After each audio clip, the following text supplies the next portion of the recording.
categoria de pessoas que podem falar sobre esse assunto. Uma outra questão é como falar de escatologia, porque eu posso falar um monte de teoria aqui e vocês não entendem nada e sair da mesma forma que vocês chegaram aqui. Ou vocês gostam de ficar ouvindo algo 1 hora e não entender nada? Quem gosta, levanta a mão. Ninguém gosta. Mas escatologia bíblica, ela é importantíssima para a nossa fé, principalmente para nos trazer temor, e por que não medo também, e por que não terror, porque algumas coisas nós obedecemos na palavra de Deus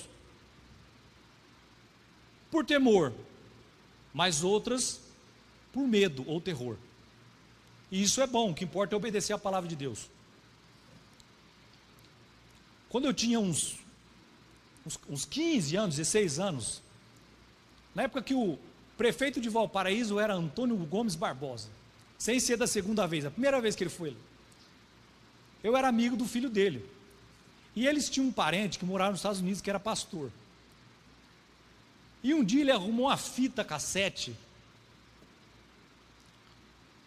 com o ensino de um pastor, numa igreja americana, sobre os fins dos tempos, e a fita era bem mal gravada, falava meio chiado, ficava mais aterrorizante ainda. Aí um dia vamos dar uma volta de carro, aí colocou uns 4, 5 moleques dentro e falou, nós vamos escutar essa fita aqui, é sobre, eu tenho um tio que é pastor nos Estados Unidos, ele está falando sobre os fins dos tempos, e ele colocou aquela fita cassete, e a gente ficou andando de carro 1 hora para o Valparaíso ouvindo aquilo. Se você me perguntar o conteúdo, eu não lembro, eu só lembro que era mal gravada, e que era aterrorizante o que aquele homem falava. Então depois de ouvir aquilo, eu fiquei morrendo de medo. Ou seja, a escatologia bíblica, ela gerou alguma coisa em alguém que era incrédulo diante de Deus, porque eu não acreditava nem que Deus existia. Então ela gerou alguma coisa, porque a pior das coisas que pode acontecer quando você prega para alguém,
escatológicos que a Bíblia apontam que vão acontecer, porque essas pessoas estão antenadas em tudo, e aí depois que ele percebia que as pessoas, ele abriu o caminho com a escatologia bíblica, e depois ele entregava o Senhor Jesus. Mas nós sabemos que isso não é fácil. O que eu estou querendo dizer para os irmãos, é que escatologia bíblica, quando a gente ouve sobre escatologia bíblica, a gente não fica indiferente ao que a gente ouve. E eu quero falar sobre, dentro dessa escatologia bíblica, seria oportuno eu falar sobre o juízo final, porque é o último dia. Mas desde o começo Deus colocou uma coisa no meu coração, que é falar sobre o anticristo. Desde que o pastor me chamou, disse para mim que eu ia ministrar, Deus colocou para mim falar sobre o anticristo. Então tudo que eu vou falar para vocês a respeito de escatologia aqui, porque a escatologia segue uma linha de tempo, de acontecimentos, ela tem como foco principal o momento em que eu estiver falando sobre o anticristo. Amém, meus irmãos? Então a primeira coisa, qual será o tempo da aparição do anticristo? Os estudiosos dividem a Bíblia em períodos para poder estudar. Para não falar nenhum deles e ficar trazendo muita informação, eu quero dizer para os irmãos que nós estamos vivendo no período da igreja, que é o período da graça. Esse período vai se encerrar quando acontecer o arrebatamento da igreja. Por que é importante saber sobre o arrebatamento da igreja, já que nós estamos apontando para saber sobre o anticristo? Porque o anticristo, ele só vai se manifestar após o arrebatamento da igreja. Então a igreja será arrebatada, e após o arrebatamento da igreja, que o anticristo vai pôr a sua carinha de fora. Não sei se ele vai ser, se a igreja for arrebatada agora, se amanhã ele já vai começar a aparecer, se depois da manhã, ou se 2 meses, 3 meses, mas eu só sei que vai ser logo após o arrebatamento, o anticristo, ele vai começar a aparecer.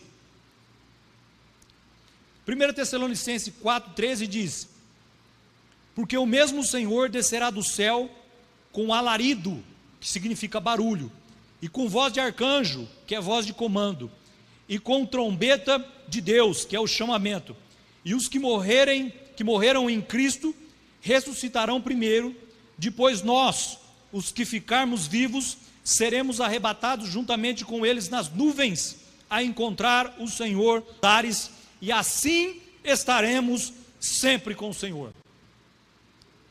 Então o Senhor Jesus é um barulho, que é o alarido, um comando com voz de arcanjo, que é uma voz de comando, e um chamamento, que é a trombeta de Deus. Aqueles que serão arrebatados, esses ouvirão essas coisas, serão tirados da terra com seus corpos glorificados, seriam corpos espirituais, e se encontrarão, e nós encontraremos o Senhor Jesus nos ares. Esse é o grande anseio dos cristãos, porque a partir desse momento, estaremos com o Senhor eternamente. Mas o que estará? A igreja foi arrebatada, e o que vai... Antes eu quero falar, os discípulos perguntaram a Jesus sobre o arrebatamento. Quando que isso vai acontecer? Mateus 24, do 5 ao 12. Eles perguntam no versículo de número 3, Jesus responde do 5 ao 12. Porque muitos, aos sinais do arrebatamento, porque muitos virão em meu nome. Aconteça, mas ainda não é o fim. Porquanto se levantará nação contra nação, e reino contra reino, e haverá fome, e pestes, e terremotos em vários lugares. Mas todas essas coisas são o princípio das dores. Então vos hão de entregar para serdes atormentados, e matar-vos-ão, e sereis odiados de todas as nações por causa do meu nome. Nesse tempo, muitos serão escandalizados, e trair-se-ão uns aos outros, e uns aos outros se odiarão. E surgirão muitos falsos profetas, e enganarão a muitos. E por se multiplicar a iniquidade, o amor de muitos esfriará. Está acontecendo essas coisas? Sim. Mas isso é uma exclusividade dos dias de hoje? Não. Ao longo da história da igreja, essas coisas sempre aconteceram. Mas existe algo interessante para a gente discernir isso. No versículo 8, ele diz o seguinte, que é trazido a interpretação de uma palavra no versículo 8, trazendo ela para português, que é princípio das dores, que significa dor ou espasmo de parto. Então também pode ser traduzida como dores de parto. E o que isso quer dizer, quando se traduz a palavra da forma mais correta, que seriam dores de parto? Como que funciona o parto? Você começa tendo contração, e essa contração vai aumentando, vai aumentando, vai aumentando, vai aumentando, vai aumentando, vai aumentando, até que chega a hora de dar a luz. Então o princípio das dores aqui, o que Jesus está dizendo é que essas coisas, elas sempre iriam acontecer, só que ela vai aumentando, aumentando, aumentando, aumentando, aumentando, aumentando, até uma hora que fica insuportável.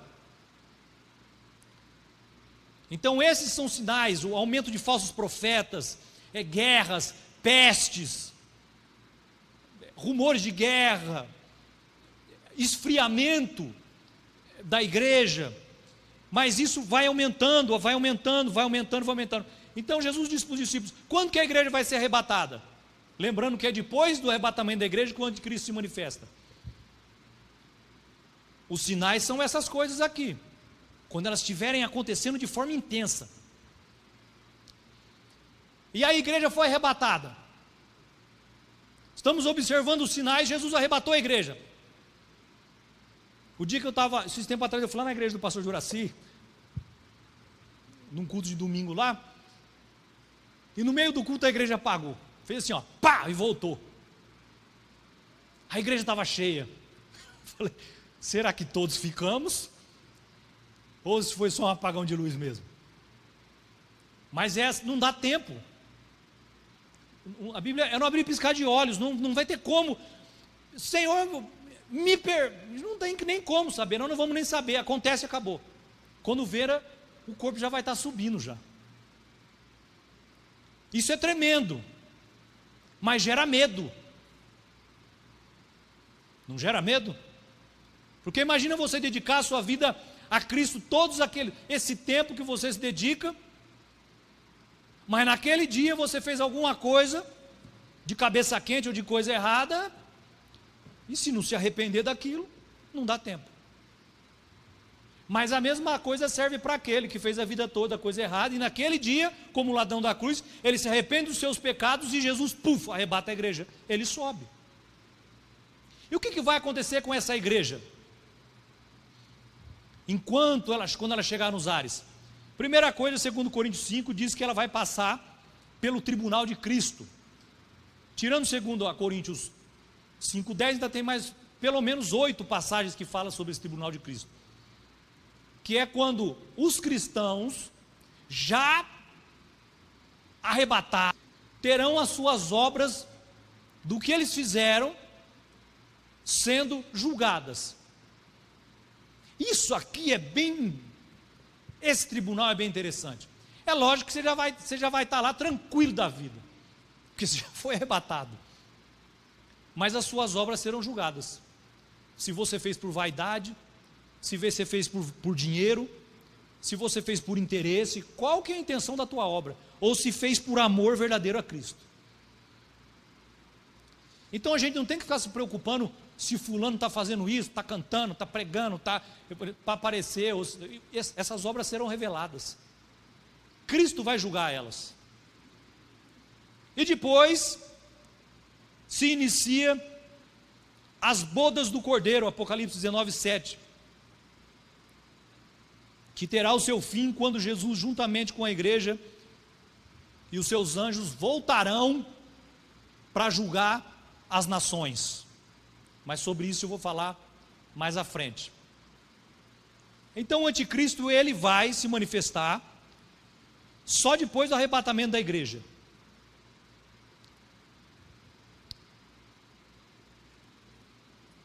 Aí a Bíblia nos ensina, meus irmãos, algumas coisas interessantes. Que se quando a igreja for arrebatada, a igreja vai estar passando por um tribunal, tendo suas obras julgadas. E depois um jantar com Cristo, as bodas do Cordeiro. O que vai estar acontecendo na terra nesse período? Porque a igreja vai estar lá, desfrutando daquilo que ela sempre almejou. A presença do Senhor Jesus. Mas aí na terra, o que vai estar acontecendo? Assim como Deus preparou a vinda do seu Filho ao mundo, Satanás também está preparando a vinda do anticristo. Existe uma coisa do diabo que ele sempre quis ser como Deus. Então, assim como tem Deus Pai, Deus Filho, Deus Espírito, Satanás prepara uma trindade satânica. Ele prepara uma igreja, nós vamos ver isso aqui, porque ele sempre quis ser como Deus. Então Deus preparou a vinda do Senhor Jesus, e Satanás prepara a manifestação do anticristo. Aí tem alguns sinais que acontecem. Nós vimos alguns sinais em Mateus 24, do que fala, sinais sobre, para que aconteça o arrebatamento. E temos alguns sinais aqui, sobre o que vai estar acontecendo na terra. O anticristo já vai estar aqui, manifesto. Alguns sinais que estarão, sobre coisas que acontecerão nesse período aqui na terra, enquanto a igreja estiver no céu. Por exemplo, tem aumentado cada vez mais o número de retorno dos judeus para a sua terra. Então, o retorno dos judeus à sua terra e os preparativos para a reconstrução do templo de Jerusalém, eles estão preparados para construir um templo, um outro templo. E a formação de uma confederação de nações são sinais de algo que acontecerá após o arrebatamento da igreja. O retorno tem a ver dos judeus à sua terra, tem a ver com a revelação de Cristo para estabelecimento do milênio. Eu não vou falar sobre o milênio hoje para os irmãos. A construção do templo está relacionada à sua destruição no período da tribulação, 3 anos e meio de falsa paz, nós vamos ver isso um pouquinho para frente. E uma confederação de nações está relacionada a um poder gentílico mundial, que aparece em Daniel capítulo 2 e capítulo 7, em Apocalipse 13, algo que pode ter tido o seu início em 1957, quando foi assinado um tratado em Roma, e teve vigência em 1º de abril de 1958, formando os Estados Unidos da Europa, que é a União Europeia. Pode ser que seja, não é certo que seja.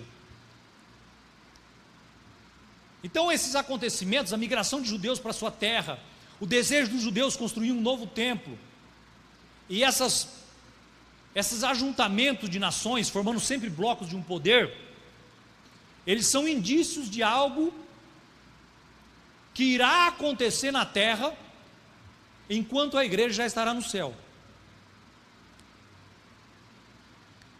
Mas depois que a igreja estiver no céu, vai acontecer uma batalha importantíssima para a preparação da manifestação do, que é a batalha de Ezequiel 38 e 39, que é a batalha de Gog. Lá eu falei, filho, é simples. Você olha o mapa do mundo. Naquele tempo, você olha do mapa do mundo. Quem que era o povo Gog? Está aqui. Quem que é hoje que está ocupando esse lugar no mapa? Rússia. Então Gog é a Rússia. E Meseque? Meseque é tal país. Está aqui no mapa. Tubal está aqui nessa região. Quais são os povos que habitam aí? Alemanha, Armênia, Turquia, Irã. Então, vai existir uma batalha. Na revista chamada da meia-noite, eles falam que o principal acordo para que essa batalha de Gog, Magog, Meseque e Tubal ocorra, é um restabelecimento de união entre Rússia e Irã, que é a Pérsia. E que eles invadirão Israel por cima, pelo norte, atrás das riquezas, que em Israel é onde se encontra a maior reserva de gás natural do mundo, ou seja, combustível. A posição geográfica de Israel, ela é perfeitamente planejada por Deus. Então eles vão querer invadir Israel, eles vão tentar invadir Israel para tomar dos judeus as suas coisas.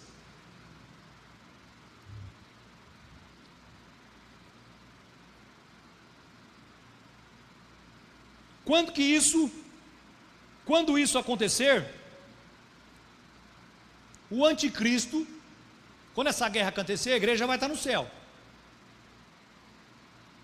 O anticristo já vai estar evidente, governando algum bloco de nações, mas ainda ocultando com o seu poder. E os judeus verão que foi Deus que livrou, então eles vão se voltar ferrenhamente para Deus.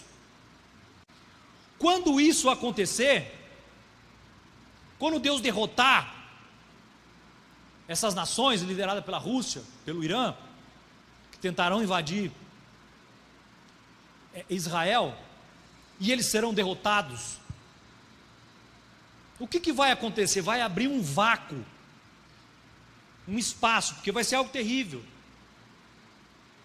Imagina a Rússia sendo destruída, sendo derrotada, com um conluio de países contra um só, pequenininho, e eles sendo derrotados. Esses líderes serão destruídos. Então vai abrir um... E esse é o momento perfeito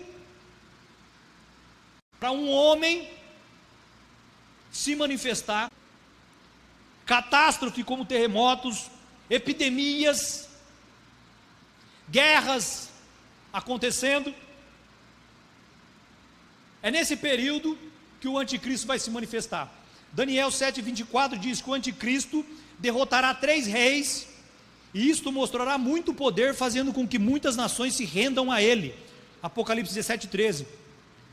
O engano será a sua marca, a marca do seu governo. Daniel 8,5. Daniel 9,27 diz que o seu período de domínio serão 7 anos. Segundo Tessalonicenses 2,3, diz que esse será o período de apostasia.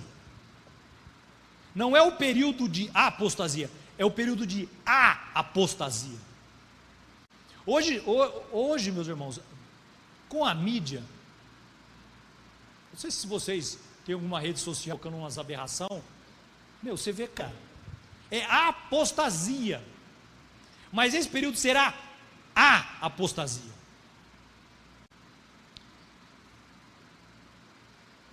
Que vai se manifestar. Olha o que Paulo escreve: ninguém de maneira alguma vos engane, porque não será assim, sem que antes venha a apostasia, e se manifeste o homem do pecado. Aqui a palavra é anomia, o filho da perdição. Esse é o anticristo, um homem sem lei.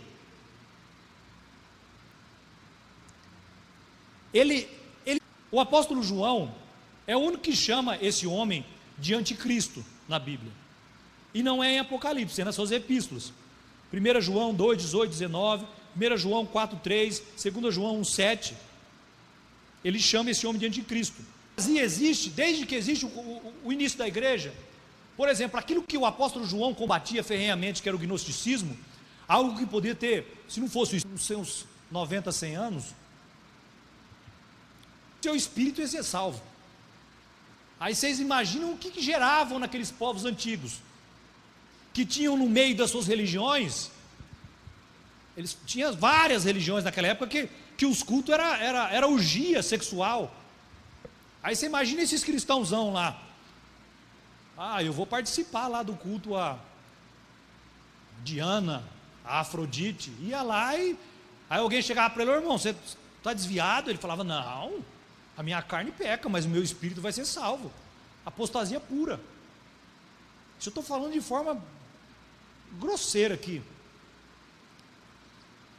Agora, olha uma coisa interessante. Se a gente olhar para o berço do protestantismo, que é a Europa, ela está praticamente apóstata. Se pensarmos que o Ocidente é evangelizado pela Europa, no caso dos Estados Unidos, e nele está a América do Norte, vemos que parte das igrejas históricas da América do Norte estão se apostatando. Os seminários estão sendo tomados pelos liberais.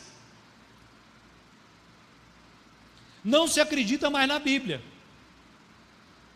E se olharmos para a América do Sul, vemos o liberalismo de um lado e o sincretismo religioso do outro. que é a fé cristã misturada com banda, fé cristã misturada com espiritismo, fé cristã misturada com guarda-sábado, mistura tudo quanto é coisa, crente com horóscopo, põe tudo num balaio, isso é sincretismo, é mistura de religião. Liberalismo é os crentes que podem tomar uma, que pode ter 3 mulheres, que pode passar cheque sem fundo, esse é o liberalismo. Caio Fábio é conhecido por isso, esse pastor, é de René Kivitz, eles pregam o liberalismo. Ed René Kivitz diz que a Bíblia precisa de passar por uma reforma, tem que ser trocado alguns textos lá. Isso é liberalismo. E isso é influência da teologia americana. No Oriente, o islamismo é a maior religião do mundo. O budismo, o shintoísmo, o judaísmo também são religiões que negam a Cristo. Então o mundo vive uma apostasia, mas ainda não vive a apostasia.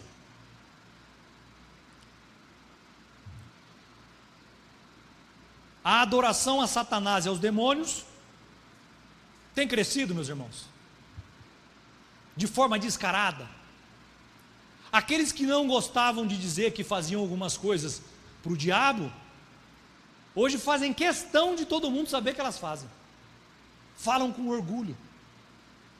Então a adoração a Satanás, ela está aumentando.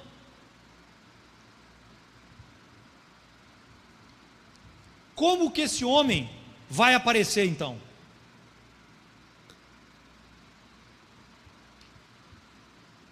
A igreja foi arrebatada, está no céu passando pelo tribunal de Cristo, depois vai participar das bodas do Cordeiro, acontece uma invasão, que é a guerra de Gog, Deus derrota eles, abre um vácuo para se aparecer um grande líder. Como que esse grande líder vai aparecer? É o texto que nós lemos, Apocalipse 13:1. Que diz: sobre a areia do mar vi subir do mar uma besta. Aí se interpreta por Apocalipse 17:15, que diz que o mar são povos. Esse homem do mal, que é o anticristo, ele surgirá do meio do caos dos povos da terra, como a solução para esse caos. Será um líder político como jamais visto na terra. Apresentará soluções que nenhum outro homem foi capaz de apresentar. Quando ele aparecer, meus irmãos, não pensa que quem estiver aqui, até os crentes que vão perceber que ficaram para trás, ou seja, são crentes que se desviaram, mas têm conhecimento, a igreja foi arrebatada, ele percebeu. Não pense que esses de primeiro momento vão discernir que esse homem é um anticristo. Eles vão olhar, porque ele vai se aparecer trazendo paz em meio ao caos. Mas é uma falsa paz. Então vocês imaginam um mundo em agonia e uma pessoa trazendo a solução para essa agonia? Todo mundo vai querer se apegar a ele.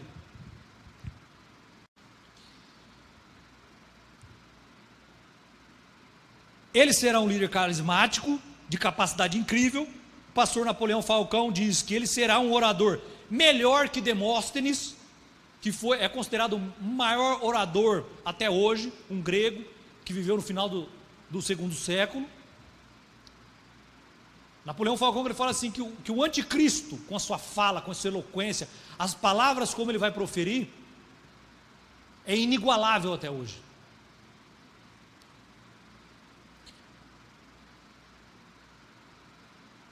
Ele vai realizar façanhas, jamais. Vai atrair a atenção de todo mundo para ele, a admiração do mundo, inclusive de Israel. Então o mundo está esperando. No livro do Etade, sobre escatologia, aí nós temos algumas plataformas que contribuem para isso. Que é, por exemplo, a ONU. Eu não estou dizendo que ele vai se manifestar da ONU, não estou dizendo isso. Quando você pega... Então essas junções de povos, de plataformas, de poderes, vai ficando o poder tudo centralizado em um só. É tudo que um só com a Argentina, uma moeda muito mais valorizada que a nossa, que vai puxar, mas isso tudo já é uma preparação. Vai juntando. em dezembro de 1964, aplaudiu Che Guevara quando ele disse em seu discurso lá: claro que executamos e continuaremos executando enquanto for necessário. Essa é uma organização que foi criada ação de declaração de morte. Estamos executando e vamos continuar executando os inimigos. Também existe uma outra organização que está bastante em funcionamento lá pertinho da Rússia, e a Rússia não quer isso de jeito nenhum. Dizem que é isso. Tem sentido? Tem, mas se é verdade, a gente não sabe de nada mesmo, né? Mas o certo é que existe uma junção de nações. Na OTAN tem umas coisas interessantes, ó. Por exemplo, se quer participar, o país que quer participar da OTAN, ele tem que gastar, o gasto militar combinado de todos os membros da organização constitui mais de 70% do total de gastos militares de todo o mundo. Os gastos de defesa dos países membros devem ser superior a 2% do PIB. Se o Brasil quer entrar lá, ele tem que investir 2% do seu produto interno bruto em armamento de guerra. Agora você imagina os Estados Unidos da vida investindo isso, somando a outros povos. São mais de 30. Tem os maiores, mas tem os menorzinhos lá, mas que tem soldado também. Que poder que não tem isso? Agora, tem poder essas uniões de povos? Agora olha o poder do anticristo. Apocalipse 13:2 mostra que ele incorporará todo o poder, força e crueldade dos ímpios, dos impérios ímpios do passado, como Babilônia, Pérsia, Grécia e Roma. Os animais de Apocalipse 13:2 são os mesmos de Daniel capítulo 7, que é o que leva essa interpretação. Agora você imagina Babilônia, Pérsia, Grécia e Roma junto. Imaginou? Essa é a crueldade e o poder do anticristo. Agora, pior ainda do que isso, Apocalipse 13:4, esse líder terá o poder de Satanás. Ele terá o próprio poder do diabo. Agora vocês imaginam como será esse homem na terra? Segundo Tessalonicenses 2:9 diz que o aparecimento do iníquo é segundo a eficácia de Satanás, com todo o poder, prodígio e mentira. A igreja vai estar no céu, junto com o Senhor Jesus. E esse anticristo, esse homem que vai chegar como um manso, pregando paz e prosperidade, ele vai estar sozinho? Não, ele vai ter ajuda daquilo que nós conhecemos como falso profeta. Está no capítulo 11 desse capítulo 13. E vi subir da terra outra besta. Ele tinha 2 chifres, semelhantes a um de cordeiro, e falava como o dragão. Então o anticristo vai ter ajuda de um falso profeta. Esses 2 chifres aqui se interpreta sobre 2 tipos de poderes que esse falso profeta vai ter, que é o poder religioso e o poder político. Ou seja, religioso político, um líder religioso com muita força política. E ele vai fazer o quê? Vai apoiar o anticristo. Se já não bastasse um com tanto poder de sedução, agora ele vai ter um religioso apontando para ele. E esse falso profeta, veja que o texto diz que ele tinha 2 chifres, que são a representação dos 2 poderes. 2 chifres também simboliza testemunho. Ele se parece com um cordeiro, ou seja, ele parecerá manso, inofensivo, brando e santo, mas no seu interior será uma besta fera. Esses homens não vão, o mal não se manifesta. Eu falo para os meus filhos isso: o mal, o capeta não aparece com um tridente, com 2 chifres, com perna de cabrito, vou te pegar. Ele não se apresenta assim, ele é burro. Ele não faz assim, ele se apresenta sempre como um boizinho. E esses líderes aqui apresentam, esses líderes mundiais que devoram as pessoas, eles sempre apresentam como um governo democrático, onde todo mundo tem vez. Esse líder religioso que vai apoiar o anticristo, ele ainda vai fazer o quê? Apocalipse 17, ele promoverá um incomparável movimento religioso mundial ecumênico, todas as religiões juntas, que é a igreja chamada de Babilônia, ou a grande meretriz, a grande prostituta. Então o diabo tem o anticristo para imitar a Cristo, o diabo tem um falso profeta para imitar o Espírito Santo, e o diabo tem a prostituta do Apocalipse para imitar a igreja do Senhor Jesus, e ele, diabo, se coloca na posição do Pai.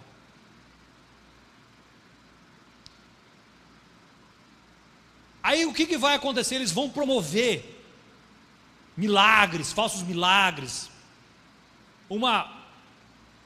dá a entender que é o versículo de número 12 do capítulo 13, e os que nela habitam adorem a primeira besta cuja chaga mortal foram curados.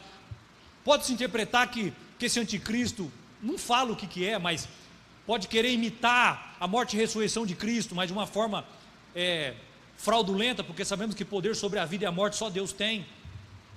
Mas eu sei que as pessoas vão ficar encantadas com ele, a ponto de começarem a fazer o que com ele? A adorarem a ele, vão começar a prestar culto para ele, vão começar a adorar esse homem. E a hora que isso começar a acontecer, ele não vai admitir que outras pessoas não o adorem. Ele vai querer que todo mundo o adore. Mas no meio disso tudo,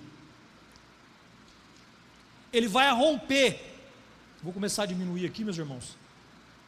Ele vai romper com Israel. Ele vai ter 3 anos e meio, ele vai ter uma boa relação com Israel. Aí Israel vai romper com ele por causa de alguma coisa. Alguns dizem, tem várias, meus irmãos, existem trocentas teorias. Umas vão descobrir que o Messias não tem, eles vão acreditar, será que esse é o Messias? Porque ele é bom demais para nós, para o mundo todo. E que vão descobrir que ele tem um osso quebrado, e que o Messias não tem um osso quebrado. Tem várias teorias sobre isso. O certo é que ele vai romper com Israel. Aí quando ele romper com Israel, ele vai começar a combater Israel ferrenhamente, porque na verdade ele nunca gostou de Israel, ele sempre quis destruir a nação que Deus escolheu para trazer a sua palavra à humanidade. Então ele vai começar a combater Israel, e aí vai se criando uma grande batalha. Aí começam os 3 anos e meio de grande tribulação. Aí o chicote vai estralar, porque o anticristo vai perseguir, e vai perseguir, e vai perseguir, e o poder dele, e a maldade dele, meus irmãos, homem nenhum até hoje se compara. Por exemplo, Nabucodonosor, que rasgava a barriga das grávidas, não vai chegar perto.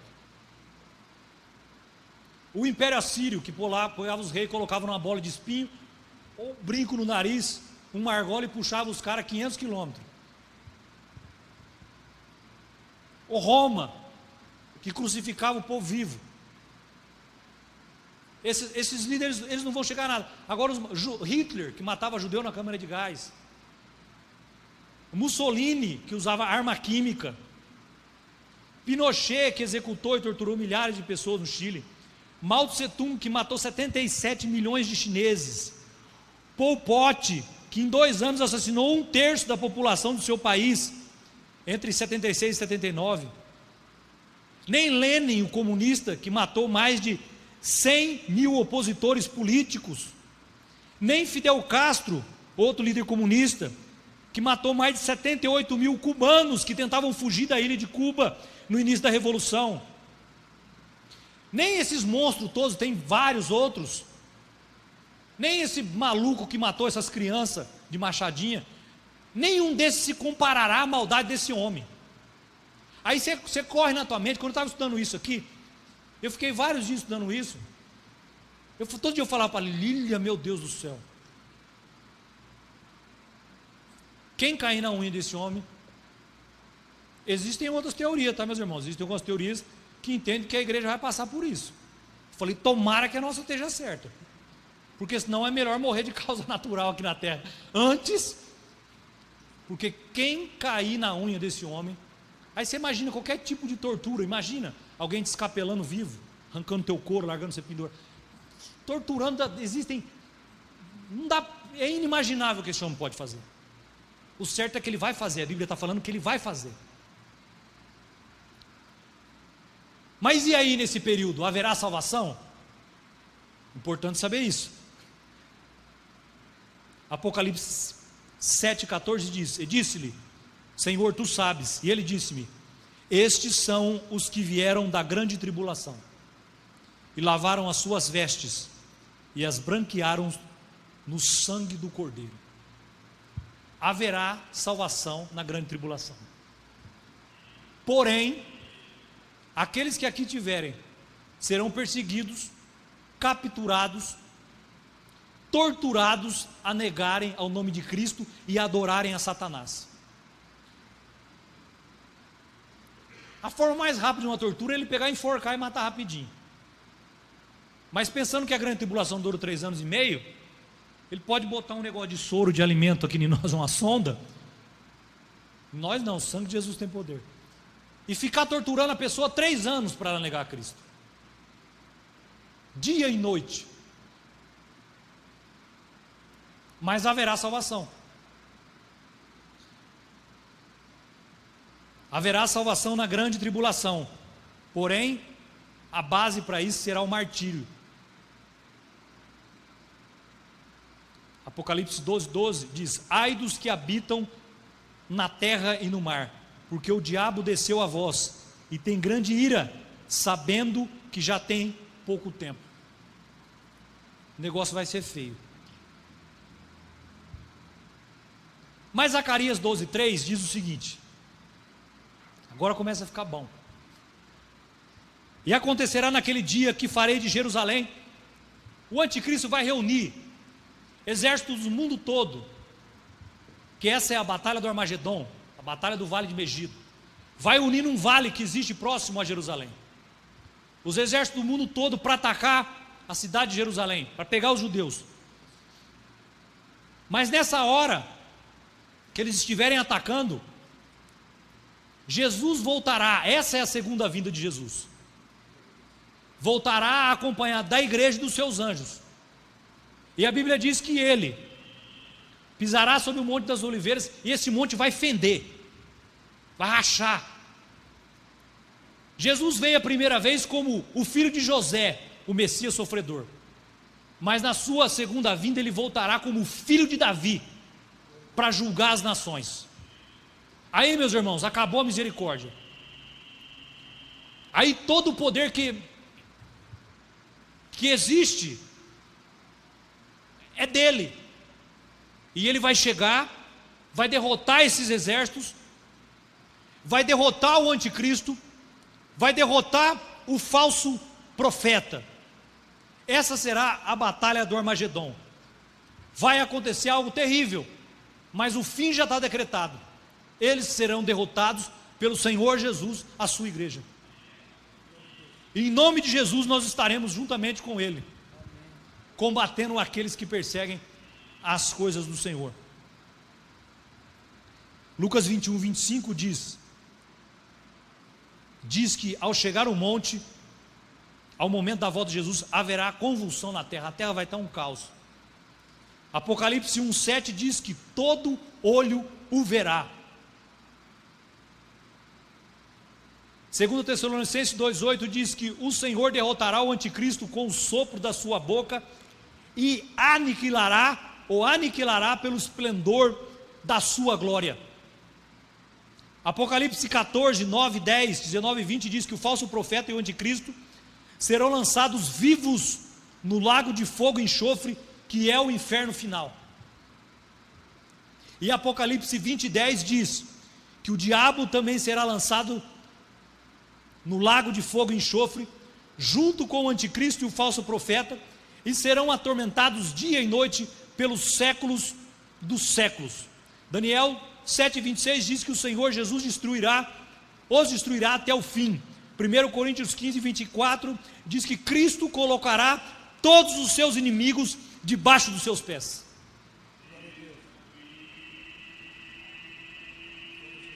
Mas a linha escatológica não acaba por aqui. Ainda existem vários outros acontecimentos que, quem sabe, em próximos estudos, outros irmãos estarão ensinando sobre o milênio, juízo final, sobre os 144 mil, existem outras coisas.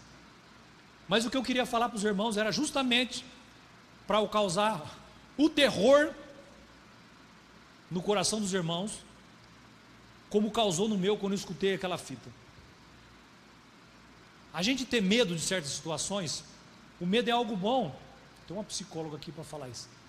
O medo, ele é bom, porque ele evita que nós fazemos várias coisas. É lógico que o que nós temos que buscar diante de Deus não é medo, é temor, é respeito. Mas se não fosse para nós temermos isso aqui, essas coisas não estariam relatadas na Bíblia. Se não fosse para nós termos medo desses acontecimentos, Jesus não falava do inferno. Essas coisas estão escritas para que mexam com a gente, para a gente se voltar cada vez mais ao Senhor Jesus Cristo.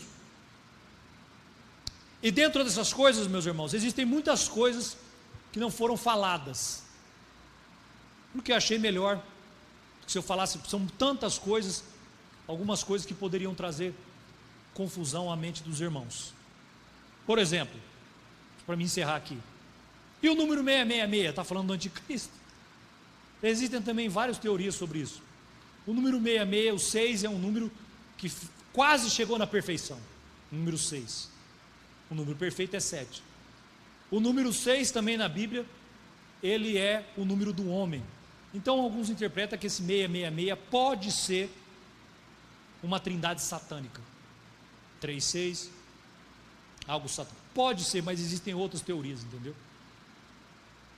O certo é, agora eu vou falar uma certeza, que os precursores do anticristo estão entre nós. Aqueles que preparam o caminho, os João Batista do anticristo, eles estão no nosso meio. Se o anticristo já nasceu, não sei, não posso afirmar, porque se eu afirmo isso, eu estou afirmando que é a vinda, quase afirmando a vinda do Senhor Jesus. Isso não deve ser feito. Mas os precursores estão aí. Eu não posso afirmar que o anticristo está no nosso meio, mas eu, Bruno, acredito que sim. E você tem a sua fé, a tua crença e o teu entendimento, a tua comunhão com Deus para você acreditar ou não. Amém, meus irmãos? Que Deus os abençoe, em nome de Jesus. Vamos orar, meus irmãos?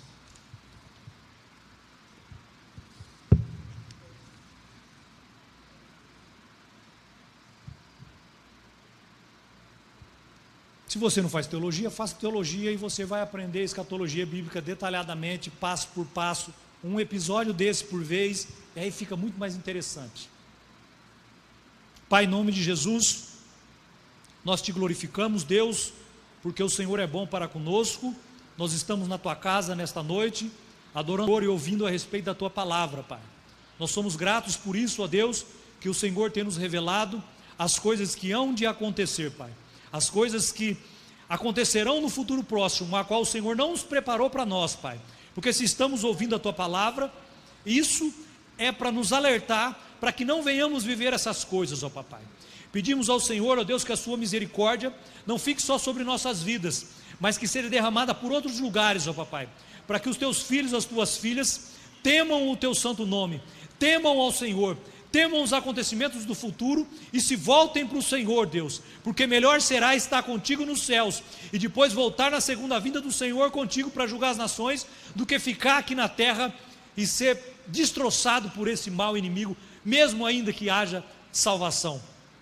Pai, nós te glorificamos, nós te exaltamos e te agradecemos e pedimos, seja conosco, Deus, em nome de Jesus, amém.